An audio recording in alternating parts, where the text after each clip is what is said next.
Assalamualaikum.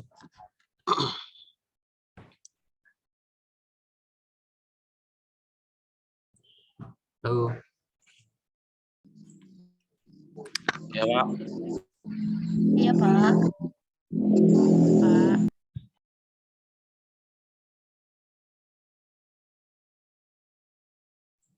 Yang udah hadir sekarang yang belum presentasi siapa? Saya, Pak. Alfriansa. Alfriansa bisa share bahan ya, Alfriansa?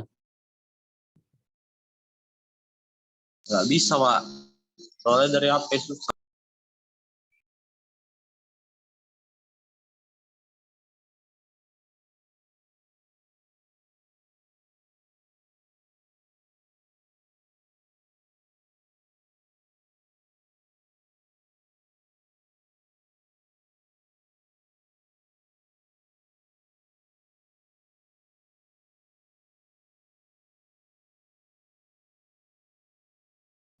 Oke, Alfriansa, silakan mulai biar saya share bahannya.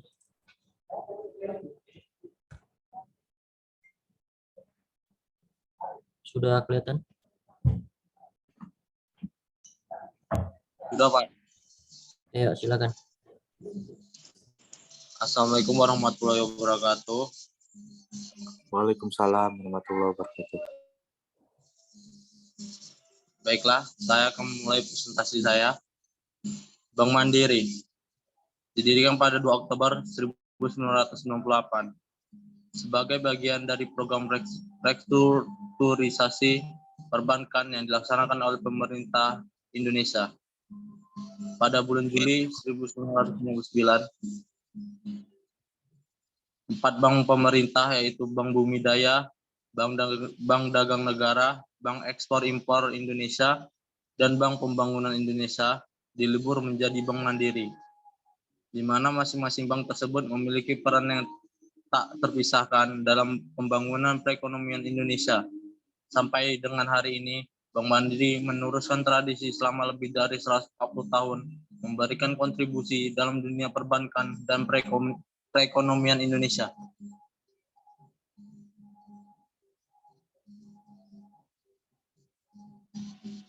Next, Pak. Saya kasih kontrol ke kamu coba cek ada notifikasinya nggak? Biar kamu aja yang scroll ke bawah. Nah, yuk silakan.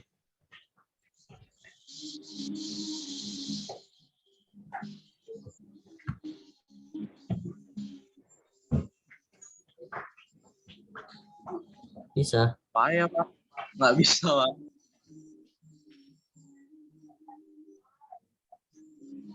Di scroll nggak bisa? Nggak bisa, Pak. Ya udah. Nggak bisa page. Ya, Gitu. udah. Biar saya aja.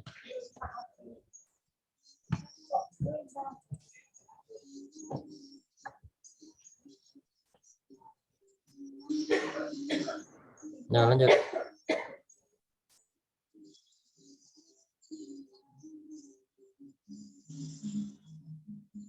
Pak, ini bukan punya saya, Pak. Kalau langsung perusahaan jasa pengirimannya itu JNE.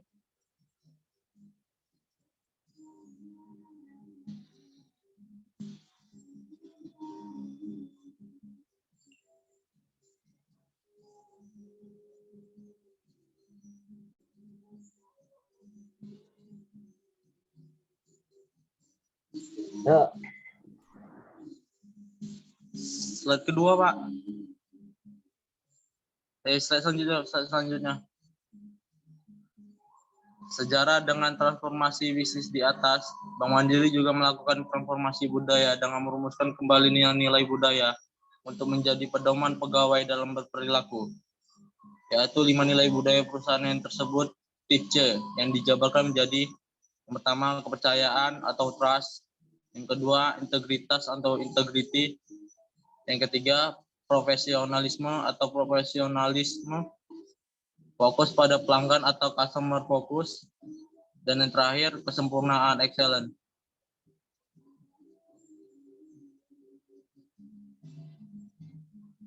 Perspektif pengembangan, meningkatkan inovasi dan mengembangkan aliansi atau sinergi dengan fokus pada implementasi inisiatif strategis corporate plan dan peningkatan income faktor pegawai. Selain itu, Bank Mandiri juga akan memfokuskan perhatian pada area-area lain yang menjadi enabler pencapaian target 2015, yaitu pengembangan SDM dan implementasi kultur, good corporate governance, information technology, dan risk management. Kelebihan dan kekurangan Mandiri. Kelebihannya, yang pertama, bebas biaya administrasi bulanan, bisa menerima transfer.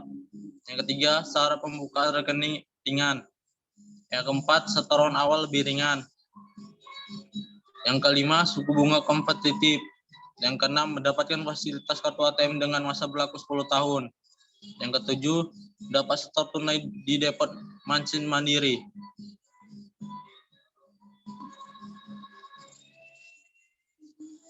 Kekurangannya, hanya dapat melakukan transaksi tarik tunai 1 kali dalam sebulan. Lebih dari itu akan dikenakan biaya sebesar 2.000. Yang kedua, tidak dilengkapi dengan fasilitas e-banking. Yang ketiga, transaksi hanya bisa dilakukan di mesin ATM Mandiri. Yang keempat, tidak dapat melakukan transfer antar bank.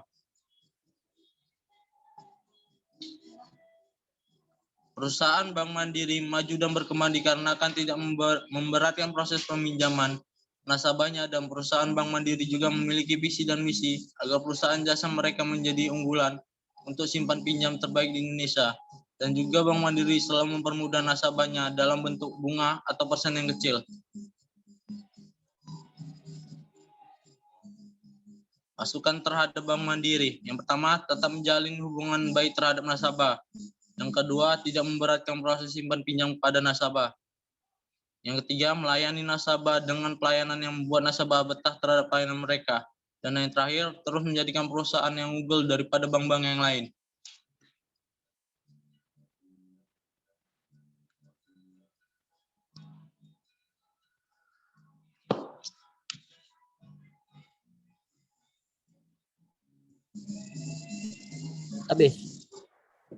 Habis, Pak.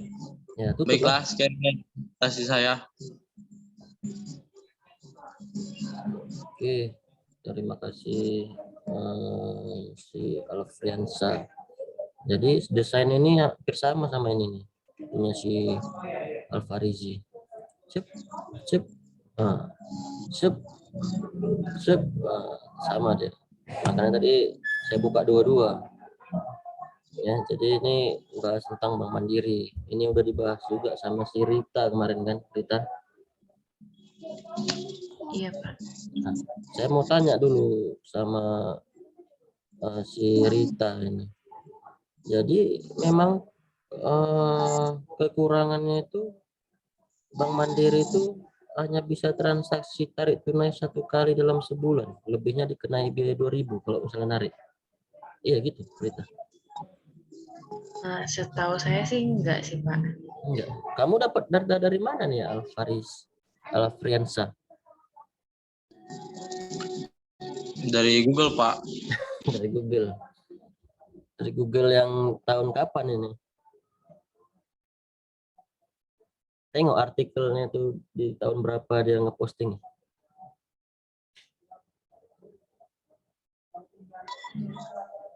Kalau ditengok sama orang Bank Mandiri nih, tengoknya kayak gini dibuat sama kamu buat kayak gini, rupanya nyatanya nggak kayak gini, kena somasi kamu.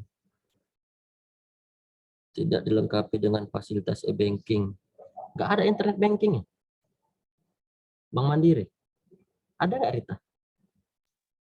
Ada, Pak. Nah, gawat kamu. Bentuknya, Pak. Hah? Awal mula terbentuk Bank Mandiri tersebut. Jadi belum ada semua itu. Kalau awal berdiri, semua awal berdiri belum ada. Kan cerita sekarang. Ngapain yang dulu yang diceritain?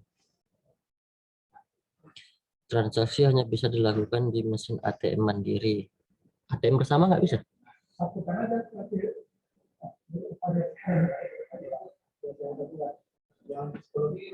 Alfriansa, Bank Mandiri nggak bisa narik di ATM bersama, misalnya di ATM BCA gitu nggak bisa, ATM BNI gitu.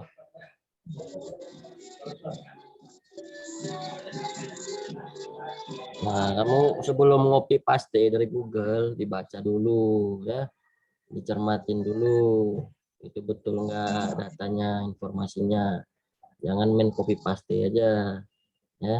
Jadi penyakit mahasiswa nih, biar supaya siap aja tugasnya, sembarangan informasi yang nggak jelas pun di copy paste dari Google. Nah, ini saya belum minta pakai referensi, saya biarin aja. Tapi nyatanya kayak gini, masih banyak yang copy paste tapi nggak jelas datanya, informasinya yang disajikan itu nggak bertanggung jawab. Ya kayak gini nih bisa bahaya nih. Terus tidak dapat melakukan transfer antar bank. Waduh, tutuplah Bank Mandiri. Ya, Referensa. Kamu ngopinya dari mana? Bisa kamu kasih saya tahu link ini website? Udah lupa, Pak. Nah, itulah kan.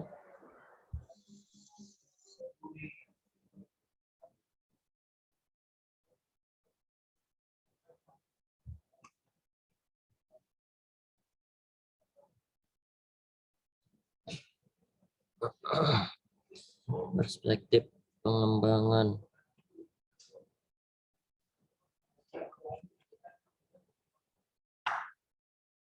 Nah, kelebihannya bebas biaya admin bulanan.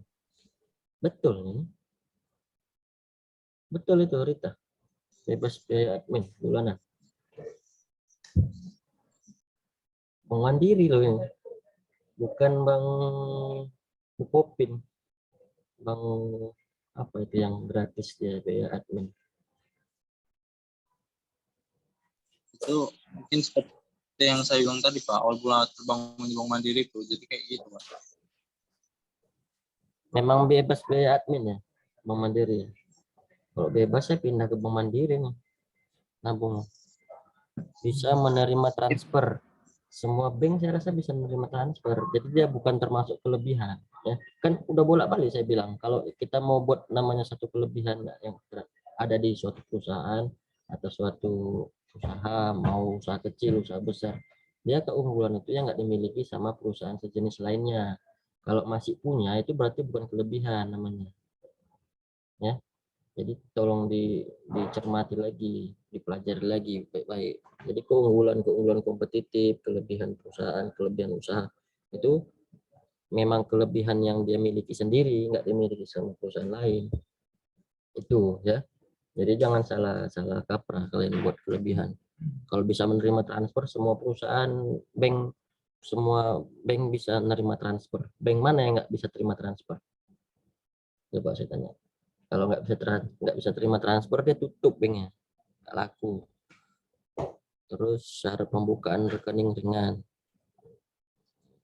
ya, pembukaan rekening ringan, syaratnya ringan.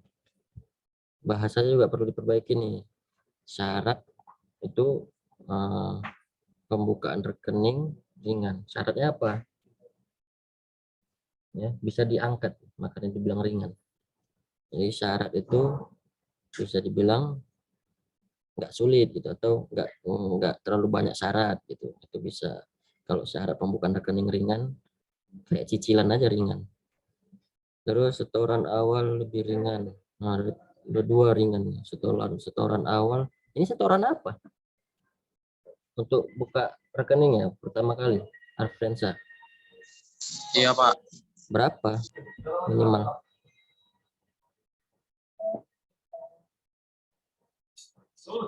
Tahu? 20.000, 25.000, 50.000, 500.000. Ya, awal mula biasanya paling 100.000, Pak. 100.000. Ada lagi yang lebih ringan dari itu? Ada yang tahu bank apa? Saya rasa ini nggak bisa juga masuk di kelebihannya Bank Mandiri. mendapatkan fasilitas kartu ATM dengan masa berlaku 10 tahun.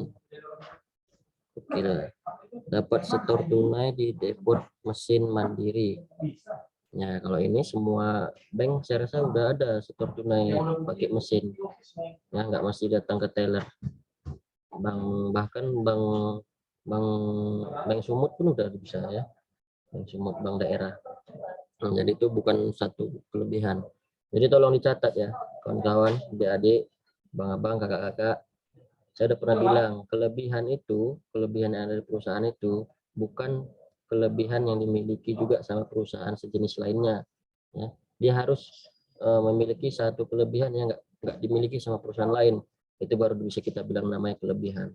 Jadi disitulah keunggulan kompetitif yang ada di perusahaan tersebut, sehingga ada sedikit nilai lebih yang bisa diciptakan kepada nilai pelanggan tersebut. Jadi pelanggan itu bisa puas, bisa loyal, itu akibatnya ke sana, ya, dampaknya ke sana. Tapi kalau seperti ini, ya saya rasa enggak termasuk kelebihan. Terus, oke lah, dari saya cukup. Kira-kira dari kawan-kawan, ada abang-abang, kakak-kakak sekalian, ada yang ingin dipertanyakan, dipersilakan.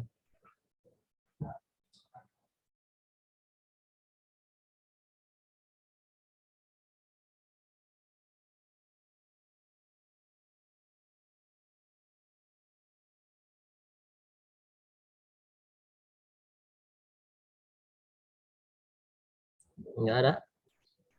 Winda udah masuk, Winda. Hah? Siapa yang ngomong tadi? Nggak ada, Pak. Oh, ada.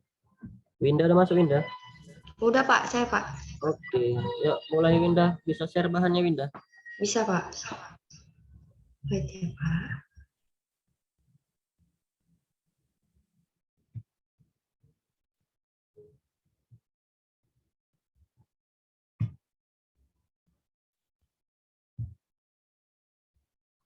Bisa dimulai Pak.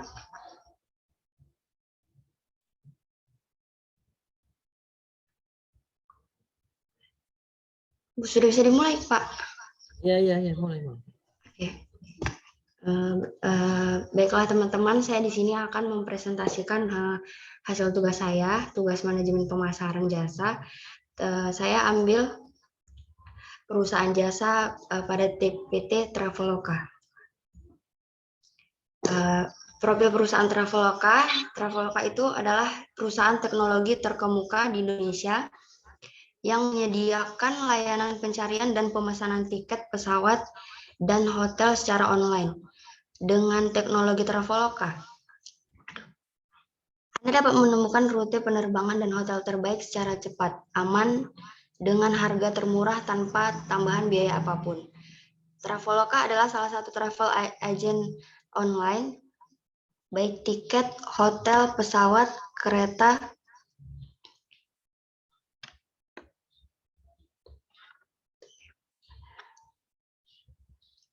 Traveloka sendiri memiliki dua platform, yaitu berbasis web atau dapat diakses melalui PC, dan ada pula yang berbasis aplikasi yang dapat digunakan pada gadget yang memiliki OS atau operating system di Android. Nah, yang selanjutnya itu ada produk dan layanan. Sebentar ya Pak, ini ada gangguan sedikit Pak.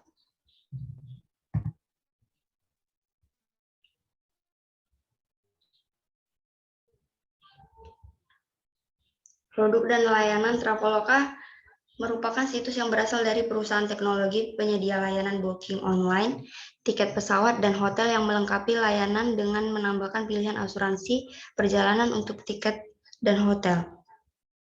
Sejak tanggal 8 Desember 2015, asuransi perjalanan ini sudah bisa didapatkan melalui situs Traveloka versi desktop dan mobile web. Hanya dengan menandai tanda setuju menandai tanda setuju pada Traveloka versi desktop. Astagfirullah. Maaf ya Pak, sebentar Pak. Kenapa? Ada setan? Enggak Pak, ini. Hah? Kenapa? Salah ngopi paste ke ini bahannya. Enggak Pak ini. Oh, Hanya dengan menandai tanda setuju pada kotak dialog asuransi perjalanan di halaman pemesanan. Nah, yang selanjutnya itu ada kenapa Traveloka maju dan berkembang. Traveloka juga menawarkan reservasi atau berbagai atraksi dan aktivitas lokal serta direktori kuliner. Melalui produk layanan finansial kami, Traveloka juga menawarkan solusi pembiayaan, pembayaran, dan asuransi untuk membantu mengatasi berbagai kesulitan finansial dalam menunjang aktivitas travel dan lifestyle Anda sehari-hari. Kami juga menyediakan layanan pelanggan yang dapat dihubungi 24/7 dalam bahasa lokal, serta lebih dari 40 pilihan pembayaran yang berbeda, baik online maupun offline. Nah, yang selanjutnya itu ada visi Traveloka, menjadikan traveling lebih mudah, cepat, dan menyenangkan melalui teknologi. Nah, yang kedua itu adalah menjadi salah satu perusahaan biro perjalanan wisata atau agen perjalanan terbaik di Indonesia. Nah, yang ketiga itu adalah berkontribusi dalam meningkatkan industri pariwisata dan transportasi atau perjalanan di Indonesia. Yang selanjutnya itu adalah misi Traveloka. Yang pertama ada selalu menghadirkan produk-produk dan layanan terbaik. Yang kedua, memberikan kemudahan dan kenyamanan bagi setiap pelanggan. Yang ketiga, secara terus-menerus meningkatkan kemampuan sumber daya manusia dan infrastruktur perusahaan sehingga dapat memberikan pelayanan yang terbaik kepada seluruh pelanggan. Yang keempat, menjalin dan meningkatkan kerjasama dengan semua mitra usaha, baik domestik dan internasional. Yang selanjutnya ada kelebihan dan kekurangan aplikasi Traveloka. Yang pertama, pencarian tiket dan hotel dalam negeri lebih unggul. Terdapat penjelasan cara pemakaian Traveloka itu sendiri, mudah dalam pembayaran, cepat dalam memberikan informasi, kerjasama dengan maskapai dan hotel sehingga mudah dalam informasi. Nah, kekurangan dari aplikasi Traveloka ini, halaman awal sangat rumit untuk pencarian, fokus kepada situs booking domestik. Yang ketiga, pencarian hotel masih sangat kecil informasi. Saran bagi PT Traveloka itu, menurut saya bagi pihak perusahaan untuk lebih mengoptimalkan kinerja dan situs Traveloka, perusahaan lebih memperhatikan kebutuhan dan keinginan dari konsumen dan selalu mempertahankan brand image yang positif dari situs Traveloka. Selain itu, dari kinerja yang baik tersebut akan membentuk sugesti yang positif bagi konsumen yang akan berbagi pengalaman di berbagai media dan internet mengenai situs pembelian. Baik Pak, terima kasih. Untuk teman-teman atau Bapak yang ingin memberi saran. baik, terima kasih Yuswinda ya. Jadi baru satu ini yang bahas tentang jasa penyedia tiket transportasi, akomodasi ya. Jadi ada hotel, ada tiket pesawat, ada tiket kereta, ada tiket bus juga mungkin ya. Jadi di sini juga dibahas tentang visi misinya, harus ada kelebihan kekurangannya seperti yang sudah kita tentukan di awal ya. Terus saran. Nah, untuk Traveloka ada nggak pesaingnya, Yuswinda? Pesaing Traveloka? Ada? Ada Pak. Siapa?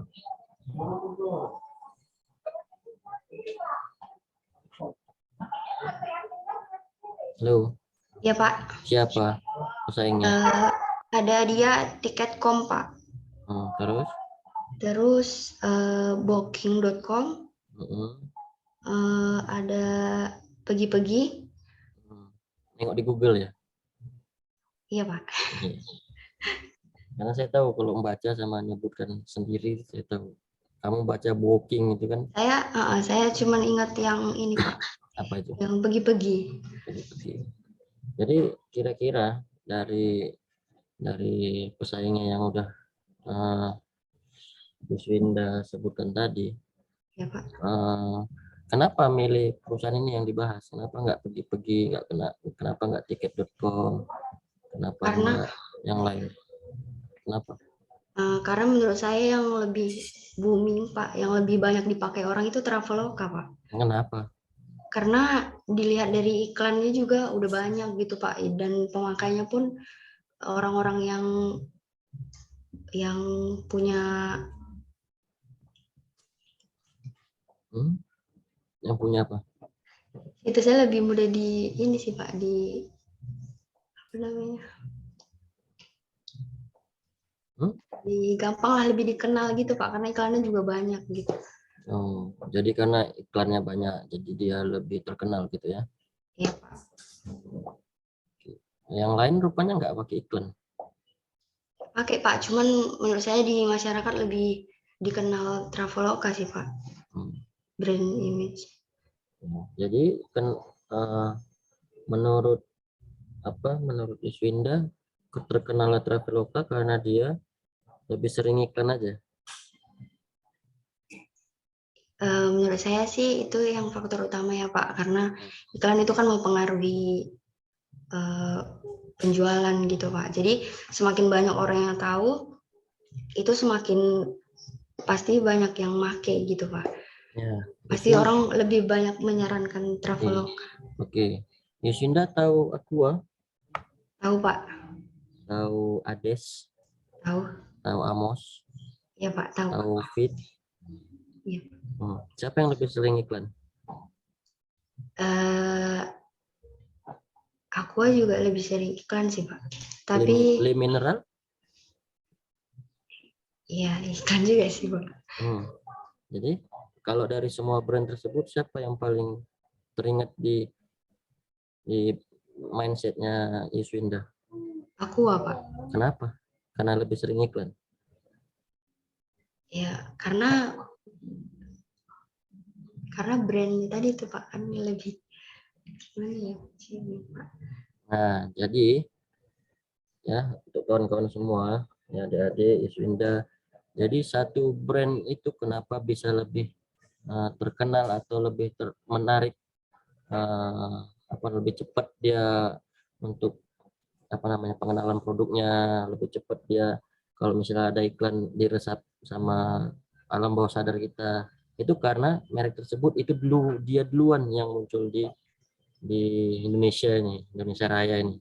Ya kayak Aqua, siapa dulu yang pertama kali lupa? Sebelum Aqua ada siapa? Ada? Siapa yang tahu? Nggak ada kan? Aqua yang pertama. Bahkan orang beli merek lain pun bilangnya Aqua. Karena itu tadi bukan hanya karena dia sering iklan, sama kayak Traveloka ini. Bukan karena dia sering iklan, tapi bisa jadi dia ini Traveloka ini dia yang pertama kali muncul, ya, baru diikuti sama tiket.com, baru diikuti sama yang lain-lainnya. Ya, perusahaan yang muncul ketika Traveloka ini udah ada duluan itu. Jadi yang ada di benak masyarakat itu duluan pasti Traveloka. Saya pun juga seperti itu. Yang saya tahu itu ya Traveloka aja. Karena dia duluan. Kalau yang lain-lain saya males gitu karena udah tersimpan lah di memori saya itu bahwa Traveloka itu adalah perusahaan jasa penyedia tiketing, penyedia akomodasi untuk penginapan dan lain-lain. Nah, jadi pemasaran marketing untuk brand-brand ini, pengiklanan, terus dia buat flyer, billboard dan lain sebagainya, itu merupakan satu cara biar supaya orang juga lebih tahu. Tapi faktor utamanya itu siapa duluan. Sama kayak misalnya di Indonesia ini ada Gojek, ada Grab, ada Uber. Siapa duluan yang teringat di otak kita? Grab. Kenapa Grab? Siapa yang bilang Grab? Menurut saya Grab yang duluan operasi Pak. Karena dia duluan. Kalau di Medan dia duluan. Duluan mana Grab sama Gojek?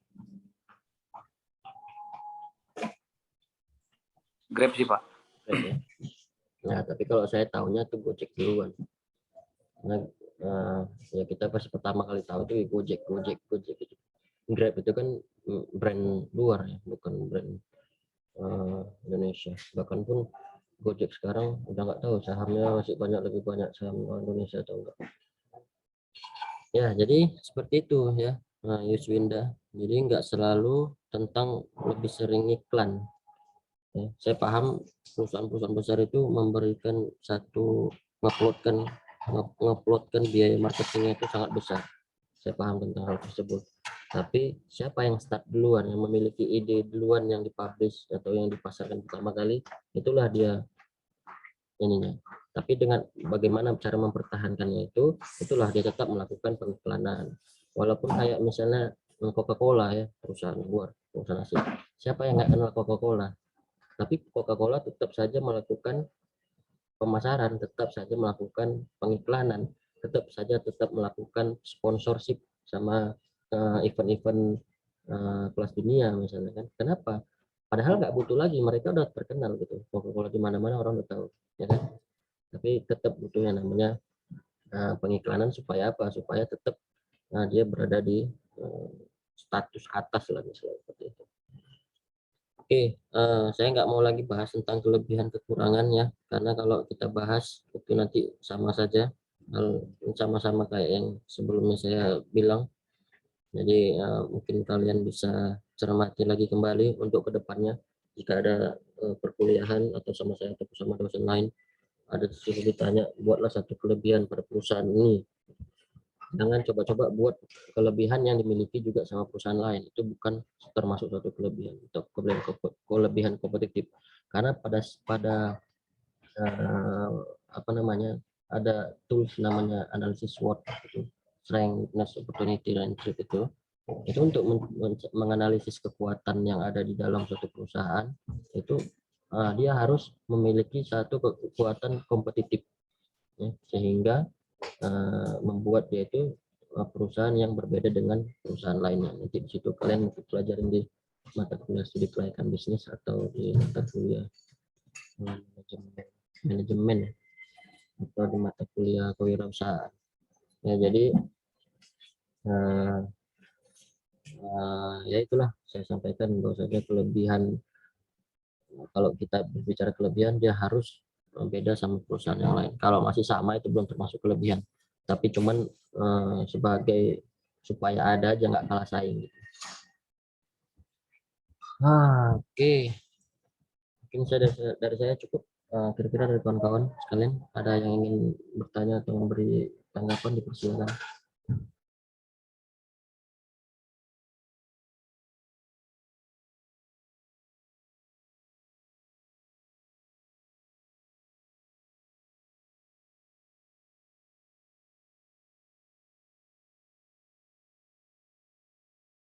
Oke, jika nggak ada, kita lanjut.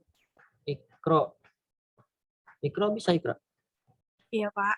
Tadi katanya sakit. Iya, karena nggak Bapak balas, jadi saya masuk lah, Pak. Oh, Takut. ya, gitu. Takut ya? Saya sengaja nggak balas. Iya, Pak. Kalau misalnya bisa, silakan. Karena ini pertemuan presentasi terakhir. Minggu depan kita ada e-learning. Harusnya hari ini udah e-learning kan? Iya, baik, Pak. Yuk, silakan. Bisa di-share bahannya. Boleh Bapak aja, Pak? Ya, ntar ya. Iya.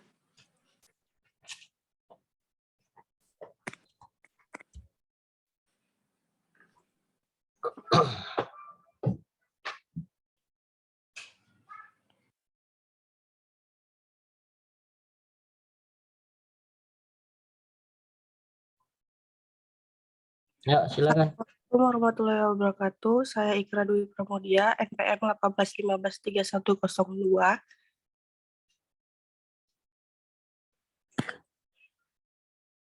Si Cepat Express.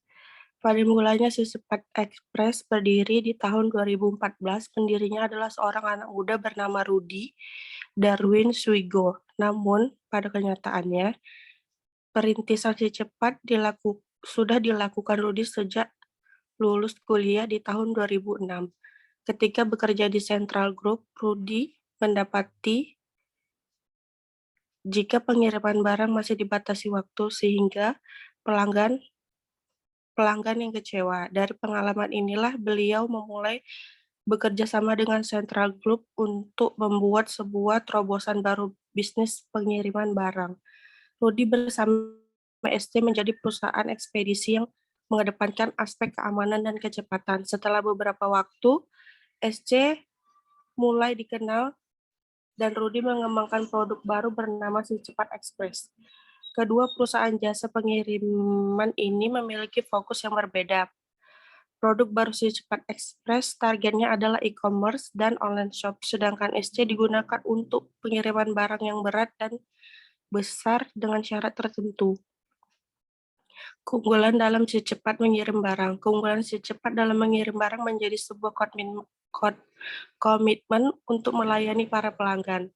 Terlebih lagi saat ini belanja online sudah menjadi suatu hal yang biasa dilakukan masyarakat. Semenjak wabah virus COVID-19 menyebar, kita sering memanfaatkan e-commerce atau aplikasi belanja online untuk memenuhi kebutuhan tanpa harus keluar rumah.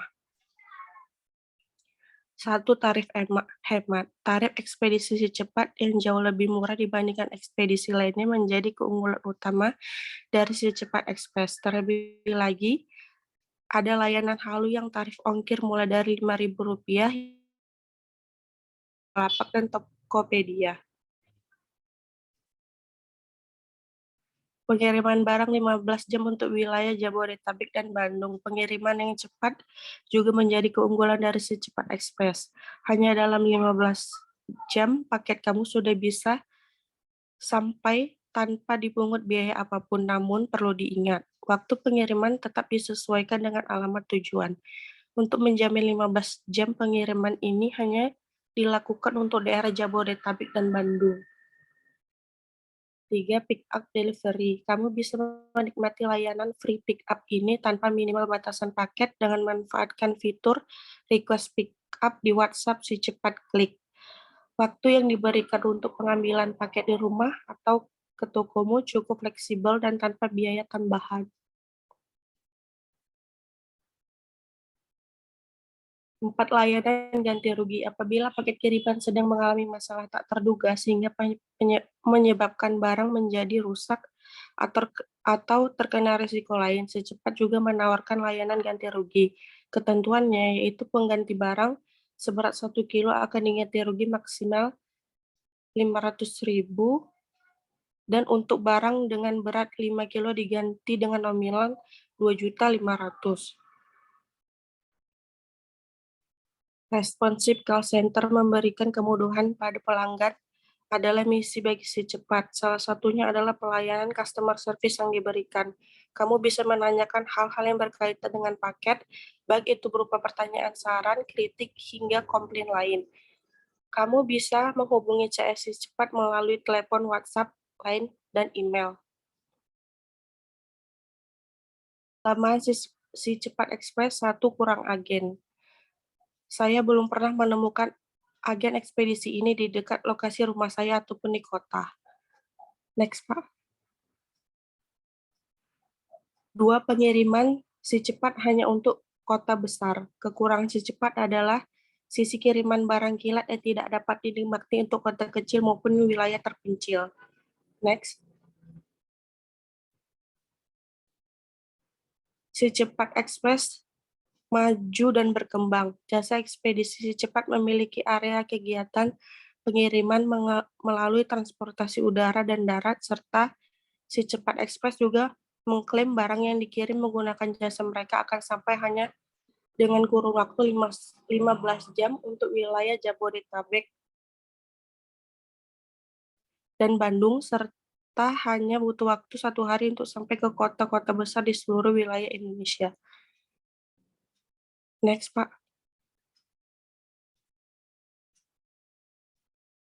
Yang menarik dari Si Cepat Express, mereka berani untuk menggandeng selebriti terkenal untuk mempromosikan layanan jasa mereka seperti contohnya Raffi Ahmad, Mbak Emong, dan juga Deddy Corbuzier, di mana selebritis tersebut merupakan nama-nama yang cukup banyak dikenal oleh masyarakat dan memiliki jutaan followers di media sosial seperti Instagram dan juga YouTube. Tentunya dengan menggandeng nama-nama tersebut. Si Cepat Express bisa dengan cepat mempromosikan produk layanan jasa mereka melalui unggahan-unggahan selebritis terkenal tersebut di media sosial maupun tayangan melalui YouTube channel mereka yang memiliki jutaan followers.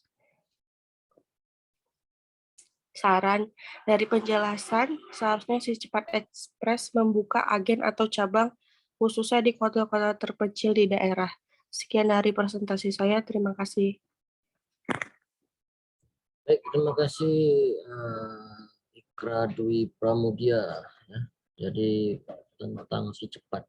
Jadi sebelumnya udah JNT, JNE, ini si cepat. Ya. Jadi di sini si Ikra buat ada satu kekurangannya kalau di daerah terpencil itu daerah-daerah inilah ya, daerah yang di luar perkotaan itu lama ya sampainya.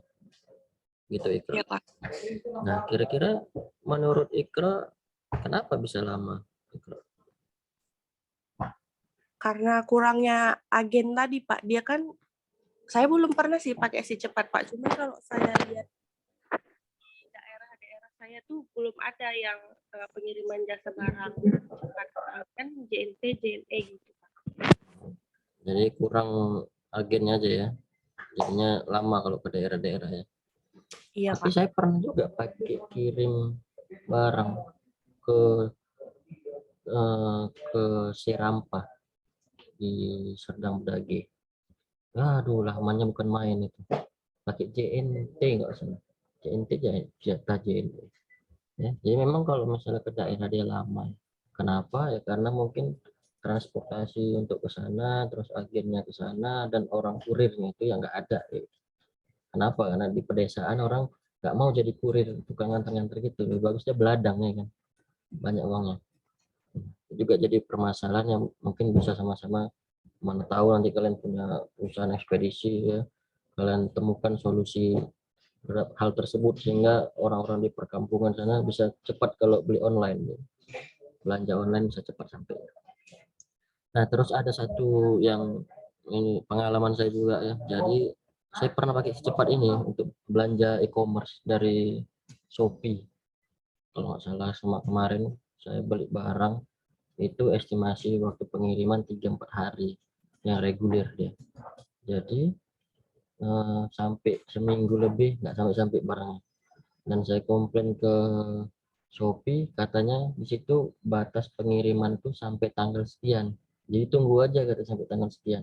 Nah itu kan udah nggak sesuai dengan layanan yang udah saya beli gitu ya, yang 3-4 hari tadi yang reguler.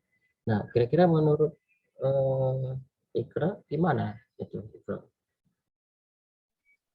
Gimana, Pak? Dua lah. Kan barangnya belum sampai. Estimasi waktunya gitu, Pak. Iya kan ada tuh kalau di aplikasi kayak e-commerce di Shopee itu kan ada tuh Iya. batas pengiriman itu kalau misalnya mau komplain lagi tuh sampai tanggal sekian gitu. Iya. Padahal kan tanggal sekian itu lebih dari layanan yang udah kita beli gitu. Layanan yang udah kita tentukan untuk kita bayar itu. Kan 3-4 hari. Itu batas pengirimannya sampai seminggu gitu. Kenapa kayak gitu? Maunya buat aja lah kalau 3-4 hari ya 4 hari ke depannya gitu lah. Jangan seminggunya. Itu gimana? Karena mungkin yang dari jasa si, misalnya kan Bapak pakai si cepat itu. Ini menurut saya ya, Pak. Jadi karena mungkin banyaknya dia yang mau dikirim barang, jadi takut waktunya itu nggak sampai dalam waktu 4 hari, makanya dibikin estimasi waktunya tuh dalam 7 hari gitu, Pak. Oke, ya. Jadi kan di aplikasi itu ada tracking di mana barangnya sekarang lagi di mana gitu kan. Iya. Nah, tapi saya melihat ketika barang itu masih berapa tahap ya, 2 tahap lah. Udah diambil kurir, habis itu nggak ada lagi prosesnya. Udah diambil sama kurirnya. Udah gitu berapa hari saya tengok dia update nonggok di apanya pengepulnya, tempat ngumpul barangnya itu. Lama kali di situ. Nah, itu karena memang banyak barang gitu ya.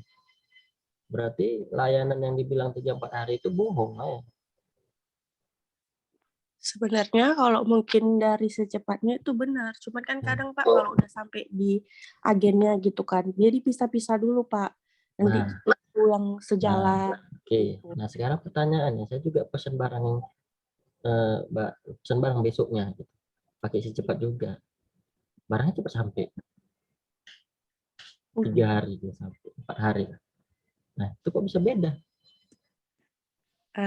Mungkin dia barangnya tuh sedikit gitu Pak, jadi langsung diantar dia. Oh, gitu ya. Karena jadi overload lah gitu makanan lamanya. Ya sekarang Nah, kan sebelah ya oke. Jadi sekarang kira-kira menurut Ikro lah, Ikro sebagai yang pemilik si cepatnya lah, misalnya sebagai si Rudi tadi, siapa namanya Rudi? ya Rudi Darwin. Anggaplah Ikro sebagai si Rudi gitu. Adalah banyak lah nih komplain dari customer kayak saya ini tentang barang pengiriman lama. Kita udah ini dibilang 3-4 hari tapi sampai seminggu lebih. Nah itu kira-kira kalau Ikro sebagai pengusahanya apa yang Ikro lakukan? sebenarnya itu di luar ini kita juga sih Pak, karena kan yang gimana bilangnya, yang Gak bisa lah dibilang di luar, harus di dalam lah. ya Konsumen kan beli bayar pakai duit sesuai dengan layanan yang disediakan kita beli. Nah bentuk tanggung jawabnya macam mana gitu maksudnya. Kalau kira-kira si Ikro jadi si Rudi.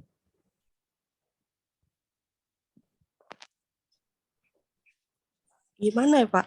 Nggak ada gambaran nih karena bukan pelaku usahanya gitu. Iya belum. Ya karena inilah makanya kenapa kalian itu saya suruh membedah perusahaan jasa. Jadi semuanya kalian bedah, walaupun yang kalian sajikan ini enggak semua, tapi kalian harus tahu gitu.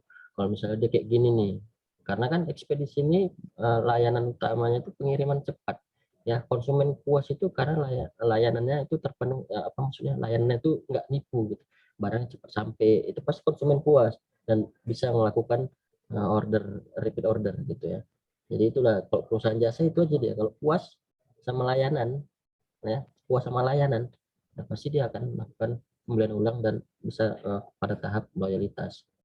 Nah, jadi itulah tadi makanya saya tanya macam mana kira-kira menurut Ikro, tapi Ikro bilang di luar ini harusnya nggak bisa seperti itu ya. Ikro seorang ya seorang mahasiswa yang disuruh buat tugas ini membedah perusahaan jasa yang udah disajikan ini adalah perusahaan ekspedisi, kemudian disiapkan itu Ya Pak. apa namanya, kalau misalnya ditanya sama dosennya tentang hal tersebut. Jadi karena kan ini pada ujung-ujungnya juga kalian disuruh belajar kayak gini, nanti kalau misalnya lah ini kan kita nggak tahu nasib orang macam mana kan ke depan, kalian ada yang buat perusahaan seperti ini gitu. Jadi kalian dari awal itu udah distimulus pemikirannya bagaimana cara membuat strategi baik strategi pemasaran, produksi dan lain sebagainya terhadap perusahaan kalian. Jadi bukan hanya copy paste tugas kalian masukkan sini. Saya tahu ya copy paste, rata-rata copy paste dari Google. Ya, kalau ditelaah terus kalian review terus kalian ketik menurut pemikiran kalian itu belum ada hasilnya. Nah, karena dia masih berbentuk narasi panjang-panjang seperti ini. Kalau udah kayak gini udah nggak original ya. Kalau kalian buat itu poin-poin kan, tapi kalian jelasin visinya ini gitu kan. Setelah kalian baca satu kalimat, kalian jelaskan. Jadi sebetulnya perusahaan ini memiliki visi seperti ini. Kenapa visinya seperti ini? Karena mungkin perusahaan ini dia bergerak di bidang ini, dia konsentrasinya terhadap ini. Begitu. Itulah baru namanya mahasiswa yang analisisnya main gitu ya. Terus kelebihannya, dia nggak punya kelebihan kompetitif gitu. Disampaikan kalau memang nggak ada, tapi dia memiliki kelebihan yang mungkin bisa diandalkan sebagai apa namanya, sebagai senjata untuk tetap bertahan misalnya perusahaannya, misalnya kayak yang tadi itu kelebihan-kelebihan yang dibuat sama si Alfriansa ya, bisa aja tetap dibilang itu sebagai kelebihan dia, tapi itu bukan suatu kelebihan kompetitif, dijelaskan. Jadi nanti dosen pembimbing penguji nanti waktu pada saat kalian lah misalnya seminar hasil ataupun sidang gitu, kalian jawaban kalian itu apa namanya ya, jawaban mahasiswa gitu loh ya. Oke Ikro, kira-kira kawan-kawan yang lain ada yang ingin ditanyakan, dipersilakan. Ada lagi yang belum presentasi? Saya, Pak. Oke, habis ini Desi ya. Oke, saya rasa nggak ada, cukup. Terima kasih Kak Ikro. Ya, Pak. Silakan Kak Desi, bisa di-share bahannya. Boleh izin Bapak aja yang share, Pak? Izinnya berapa hari?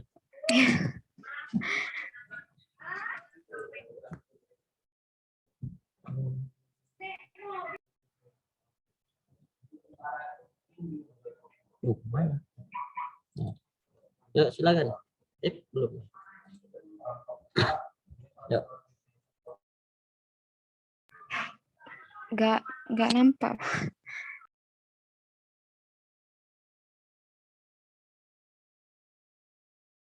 Udah?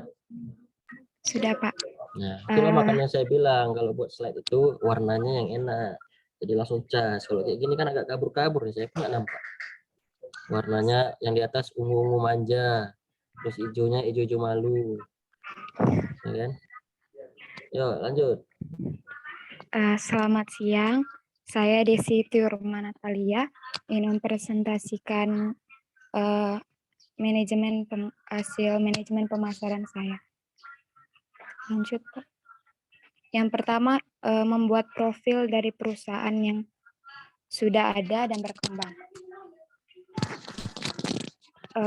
Yaitu PT Gojek, di mana PT Gojek ini merupakan karya anak bangsa yang berdiri pada tahun 2010 di Jakarta.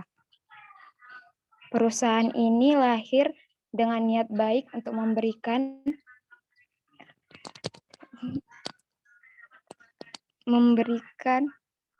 solusi, memudahkan. Desi? Enggak. Hah? Nah, Enggak, itulah Pak. kamu kan. Nah, ini namanya senjata makan tuan ini. Kamu yang buat sendiri slide-nya, disuruh pakai warna yang enak dilihat.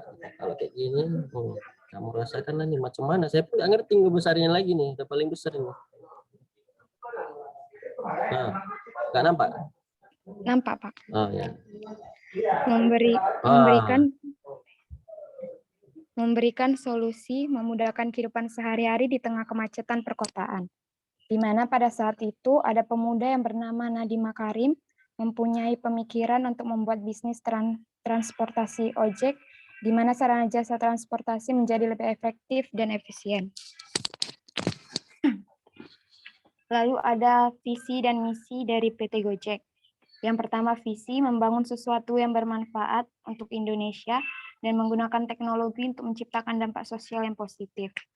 Lalu ada misi, yang pertama menjadi acuan pelaksanaan kepatuhan dan tata kelola struktur transportasi roda 2 yang baik dengan menggunakan kemajuan teknologi. Lalu memberikan layanan prima dan solusi yang bernilai tambah kepada pelanggan. Membuka lapangan kerja selebar-lebarnya bagi masyarakat Indonesia. Meningkatkan kepedulian dan tanggung jawab terhadap lingkungan dan sosial.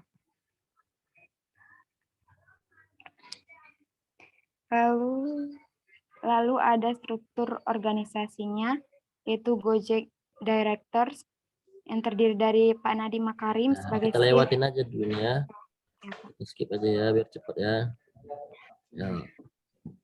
Strategi marketing PT Gojek. Yang pertama itu memberikan pelayanan terbaik kepada setiap pelanggan, memberikan harga yang pasti, fokus pada perbaikan, lebih peka terhadap kebutuhan pasar, memberikan pembaharuan dan penyempurnaan, memperluas target pasar, fokus pada konsumen journey and experience.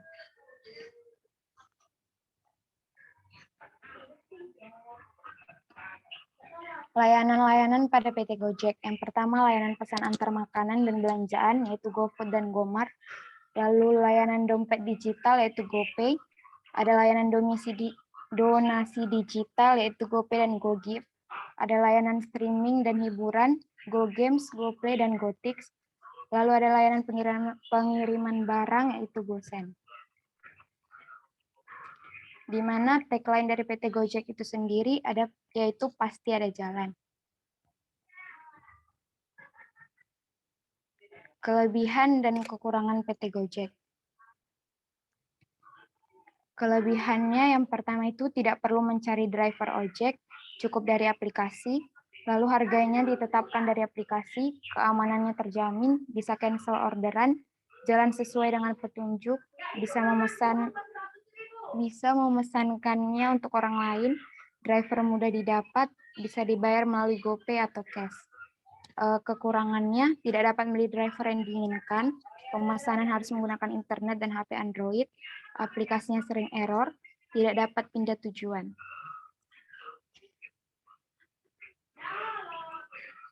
Alasan mengapa PT Gojek itu berkembang, yang pertama itu dapat memecahkan masalah semua orang. Gimana yang dimaksud di sini adalah dapat mengantarkan kita kemanapun dengan tujuan yang telah kita tentukan. Adanya PT Gojek mempermudahkan kita berpergian. Setelah hadirnya Gojek, kita bisa memesan layanan ini cukup menggunakan ponsel. Setelah mendapatkan driver, mitra Gojek ini menghampiri kita lalu mengantarkan kita ke tempat tujuan. Dan tarif PT Gojek itu sendiri cukup terjangkau. Lalu teknologi berperan sebagai enabler. Seiring berkembangnya internet yang semakin pesat, Gojek pun melakukan perombakan sistem besar-besaran, di mana sistem manual diganti menjadi sistem digital. Dengan memanfaatkan ponsel dan jaringan internet, Gojek berhasil membuat inovasi yang memudahkan penggunanya. Lalu ada investasi dan kolaborasi. Gojek berkembang dengan pesat dikarenakan adanya kolaborasi dengan investor skala global. Tidak hanya pintar mencari investor, Gojek juga dapat cerdas dalam memilih partner berkolaborasi, di mana partner paling besar dan utamanya adalah mitranya sendiri, yaitu driver ojek. Lalu ada skala yang terus berkembang, di mana Gojek membuat inovasi ataupun layanan baru di dalam aplikasinya.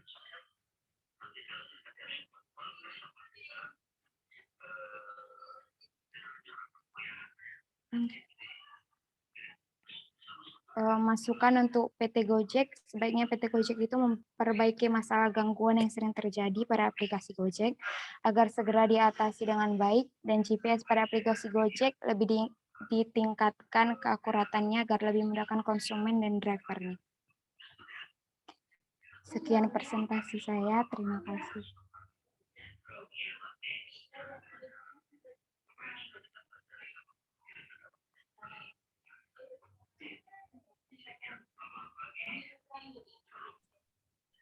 Oke, terima kasih Kak Desi Tiurma atas presentasinya tentang perusahaan jasa Gojek. Jadi ini udah kita bahas kemarin ya, Gojek ya. Kemarin siapa yang Gojek juga? Belum ada ya? Saya rasa udah kemarin. Nah, jadi sedikit saya mau nge-highlight tentang strategi marketingnya Gojek ya. Jadi di sini dia memberikan pelayanan. Ini kamu dapat dari mana? Dari internet. Memberikan pelayanan terbaik kepada setiap pelanggan.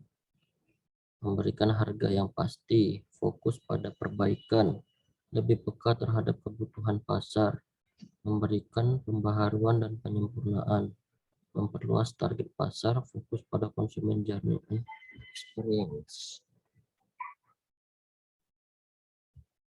Memberikan pelayanan terbaik kepada setiap pelanggan. Kira-kira menurut Desi, memberikan pelayanan terbaik kepada setiap pelanggan PT Gojek itu bagaimana memberikan pelayanannya? Pelayanannya gimana dia?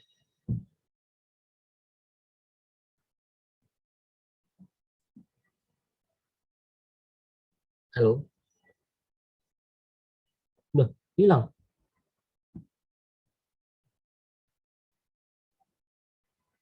Baru ditanya, udah hilang.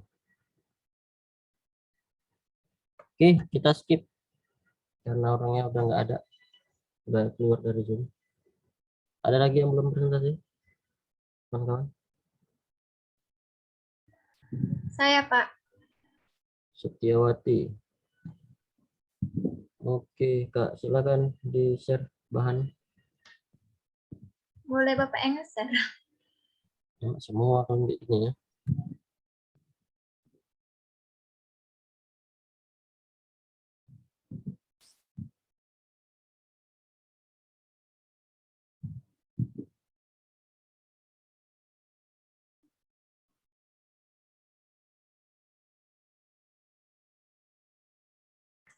Nggak ada ini. Siapa namanya di Classroom? Setiawati, Pak. Oh. Agak cepat aja ya. Ya. Assalamualaikum warahmatullahi wabarakatuh. Saya akan mempresentasikan hasil tugas saya tentang PT TIKI Jalur Nugraha Eka Kurir atau JNE. Profil PT TIKI Jalur Nugraha Eka Kurir atau JNE.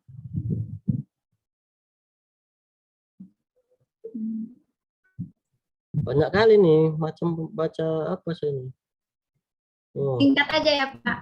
ya. Singkat, terima kasih. Itulah. Ya, lanjut. Profil PT TIKI Jalur Nugraha Eka Kurir atau JNE didirikan tahun 1990 melayani masyarakat dalam urusan jasa kepabeanan terutama import atau kiriman pada waktu melalui gudang.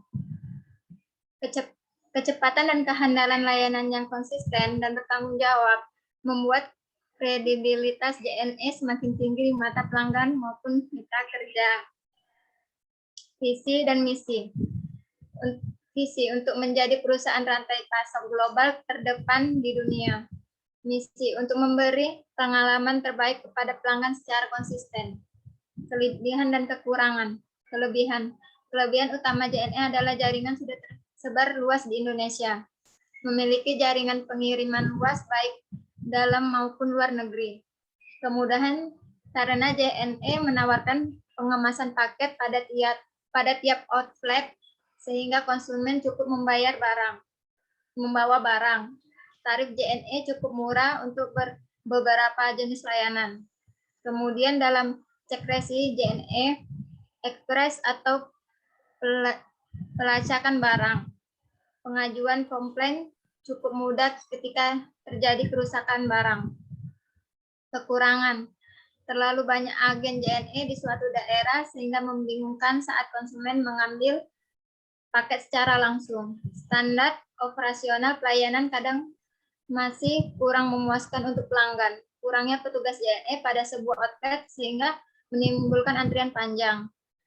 Bagian gudang kadang lama melakukan pendataan ketika proses kirim barang dilakukan. Kekurangan armada pengantaran sehingga sebagai review barang yang menyatakan lama sampainya. Tak jarang terjadi kerusakan paket saat perjalanan berlangsung. Kenapa PT TIKI Jalur Nugraha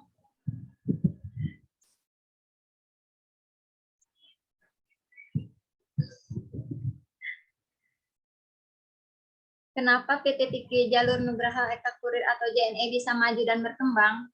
Saat ini JNE adalah satu pemain bisnis pengiriman ekspres yang disegani. Manajemen perusahaan melangkah perjalanan yang lebih besar. Coba nggak usah dibaca, saya tanya, kenapa lah berkembang JNE ini? Kenapa? Intinya aja, nggak usah kamu baca semua. Saya tanya, kenapa? Secara garis besar aja. Kenapa bisa maju dan berkembang dia? Karena PT JNE ini banyak diminati, Pak. Ya, terus? Tapi panjang di sini. Ya, kamu jelas atas satu paragraf kayak tuh ada teknologi informasinya, ada CCTV-nya, terus ada apa lagi tuh di situ. Infrastruktur di bisnis logistik, perusahaan membangun gudang di Bali, membangun gudang dia. Nah, coba jelaskan.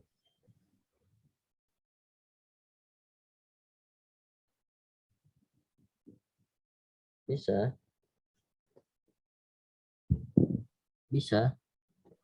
Enggak, Pak. Enggak bisa. Enggak ingat lagi di mana Google-nya ini. Enggak bisa kamu buka di HP kamu. Udah hilang linknya, Pak. Nah, udah hilang ya. Nah, kalau dari yang kamu, ini kamu baca nggak nih? Baca, Pak. Nah, ya udah kalau kamu baca, coba kamu jelaskan apa yang kamu baca. Kalau banyak diminati semua orang semua perusahaan yang kayak gini ada juga yang diminati yang lain, kayak tadi si Express, si cepat itu banyak juga yang minat, maju dan berkembang dia. JNE maju dan berkembang karena minat aja, minat konsumen, yang lain nggak ada.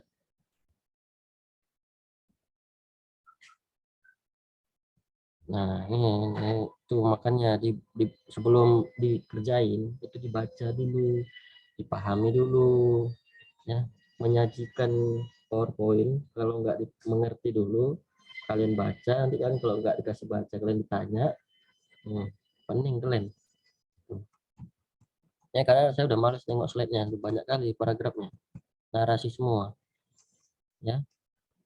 Jadi bisa kamu kamu highlight aja dia tentang apa sih, kenapa sih Gen ini bisa berkembang. Mungkin karena memang dia menggunakan teknologi informasi yang mumpuni, ada sistem tracking barangnya, terus kalau misalnya mau cek resi udah tersedia, terus bagian logistiknya udah terdigitalisasi gitu-gitu, nggak usah dibaca semua, ya. Terus dia ada pasar globalnya, bisa ekspor dan impor, terus wilayah mana-mana aja dijelasin, kayak gitu yang dijelasin.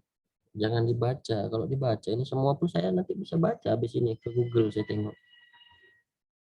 Kawan-kawan kamu pun yang di sini bisa dengar semua, baca ke Google, masih bisa. Terus apa lagi nih? Nah, walaupun sudah banyak pemain industri logistik, JNE cukup kuat untuk bersaing dengan mereka. JNE mempunyai infrastruktur dan jaringan yang cukup kuat. Nah, itu yang kamu bilang di situ, kamu jelasin. Kalau JNE ini punya jaringan yang kuat, ya. Udah, nggak usah panjang-panjang kayak gini. Oke, tutup. Kak Setiawati. Sekian presentasi dari saya. Terima kasih. Oke, ada lagi? Yang belum? Udah semua? Bang Obrian Adam udah?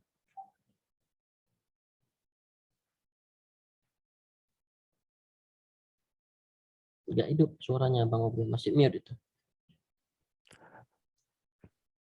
Lupa. Belum? Ya, belum, dari tadi yuk diem-diem aja. Banyak kali Pak, JJN ini sama juga Pak. Hah? Sama semua. Apa ya sama semua? Pak. Hah? Mengenai JNE semua. Mengenai JNE, itulah kalau misalnya kalian cari di Google, terus kalian copy paste, sama lah semua. Pertama kalian cari perusahaan jasa, muncul itu. Yang paling atas tuh sama-sama kalian yang copy paling atas. Yang paling bagus SEO-nya itu yang paling atas, itulah yang kalian ambil. Nggak mau apa, macam mana. Ya, jadi ini udah mau masuk akhir semester. Ya, tapi kalau ada sekali lagi kesempatan untuk buat PowerPoint saat presentasi, maunya, tapi udah nggak lagi waktu. Ya, tapi sudahlah. Kalau yang belum presentasi, silakan. Saya kasih kesempatan. Lepas dari ini udah nggak lagi. Saya punya rekaman ya, siapa-siapa yang udah, siapa-siapa yang belum. Nanti kalau nilainya jelek, jangan salahkan saya. Ini termasuk nilai kuis dan nilai tugas. Ya, itu ada komponennya, ada komponen kuis, etika, tugas, UTS sama UAS. Ya, UTS UAS salah, udahlah itu. Kalian ngerjain soalnya pun di rumah kan. Oh enggak ya, ke kampus ya? Kampus ya? Iya, Pak. Iya, ke kampus itu ya udah masih bisa juga nyengopek. Ya. Kalau yang kayak gini ini nggak bisa ngopek. Kalian pahami, kalian jelaskan. Maunya yang kayak gini yang lebih sering. Oke, ada? Nggak ada? Bang Obrian, kira-kira nggak mau? Balik kanan? Kenapa? Bisa presentasi? Bisa Pak, mengenai JNE tadi Pak. Obrian. Loh, nggak adanya. Belum ngumpul nih kamu. Sudah Tidak Pak. ada. Huh? Sudah kumpul Pak. Obrian. Cuma satunya akun kamu di sini, tapi belum ngumpul. Saya lihat dulu. Yang kamu kerjain mana? Coba kamu share.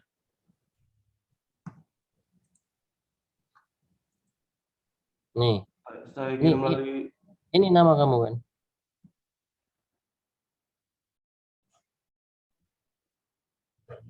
Iya. Obrian Adam Jordan, Pak. Iya, Iya, Pak. betul ini kan. Tuh, Iya, Pak. tidak ada. Muhammad Ebi juga nggak ada.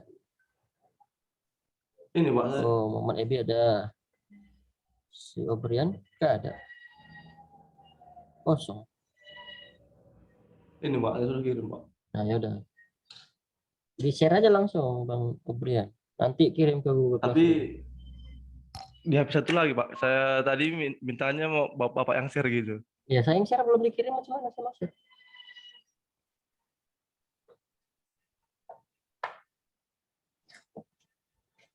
Ada lagi yang lain yang belum? Kalau nggak ada lagi kita akhiri. Jadi minggu depan kita ada e-learning. Oke, saya rasa udah Bang Obrian karena nggak ada bahannya. Saya nggak bisa lagi nunggu karena udah jam 11. Yang belum, ya rasakanlah nanti ya.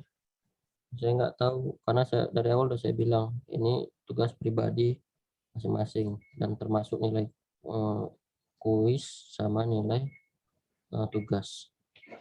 Kalau nggak ada ya udah. Nanti jangan nanya kenapa nilainya rendah. Oke, saya rasa pertemuan hari ini cukup. Jadi mungkin untuk ke depan adik-adik kalau misalnya buat presentasi, buat bahan PowerPoint ya. Yang pertama itu perhatikan estetikanya, desainnya, warnanya ya. Ketika orang melihat dari jauh itu masih kelihatan, harus seperti itu. Karena pada prinsipnya PowerPoint itu menampilkan poin-poin. Itu udah bolak-balik saya bilang. Terus yang kedua, kalau ngambil bahan boleh dari mana aja, dari internet boleh, dari buku boleh, dari jurnal boleh, ya. Tapi jangan di copy paste semuanya. Satu paragraf kalian copy paste, ya udahlah. Tapi kalau satu kalimat kalian copy paste, habis itu kalian jelaskan sedikit dengan bahasa kalian itu oke. Ditambah lama penjelasan dengan pengetahuan kalian, itu lebih oke lagi. Jangan buat yang seperti itu lagi untuk kedepannya. Ini saya cuma mengingatkan, kenapa nanti pada saat kalian seminar hasil, terus seminar proposal, terus sidang, kalau kayak gitu, saya dosen pembimbing atau pengujinya, ya udahlah, habislah kalian. Ya. Jangan nampak kali copy paste-nya.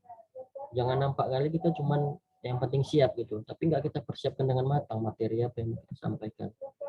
Udah gitu, kayak misalnya kalau ada ngambil dari internet gitu kan ya, itu ada aturan di dalam dunia pendidikan. Kita taruh dia namanya di daftar pustaka, ya. Kalaupun enggak dia catatan kaki, ya. Jadi apapun yang tidak bersumber dari pemikiran kita, itu kalian buat siapa sumbernya. Jangan kalian akuin, nanti kalian kena plagiat. Nah, makanya selalu mahasiswa banyak yang bermasalah di plagiarisme nanti pada saat skripsi. Ya, jadi kalau misalkan ada ngutip di Google gitu kan, ya udah kalian kutip aja linknya, diakses pada jam berapa, tanggal berapa. Kan ada tata cara kutipan dari internet macam mana ngambilnya.